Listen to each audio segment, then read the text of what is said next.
Keeping it out in the waters, new study shows changing weather could affect whether humpback whales keep coming back to Hawaii in the future.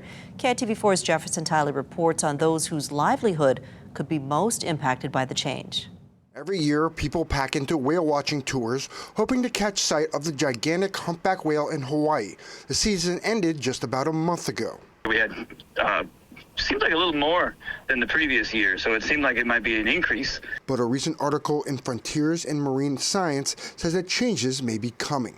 It estimates that by the end of the century, climate change and rising greenhouse gases will disrupt 35 to 67% of humpback whale breeding grounds. The ideal temperature for mating is under 82.4 degrees Fahrenheit, and a study estimates that water temperatures will be higher than that in many of those areas.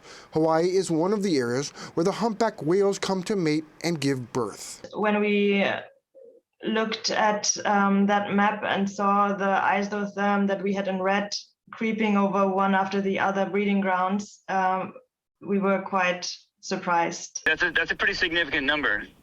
It's huge. That's a huge amount. But they're smart animals, so if they make this trip every year. Local whale watching tour, the Adventure Boat, says having fewer spots to find these whales could be a problem for their bottom line. It may affect the number of whale watching trips that we do.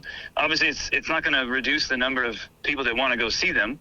But if it's not something that we can deliver, then we're not going to do as many of those trips. Not everyone sees the study as ominous. I don't think it's going to have any impact. It might even encourage them to head down to the warmer waters or stay longer. But at least one of the 3 University of Hawaii Manoa grad students helping out with the study has what they believe is a solution to the problem. It's really crucial that we try to reduce our greenhouse gas emissions. Jefferson Tyler, KITV4 Island News.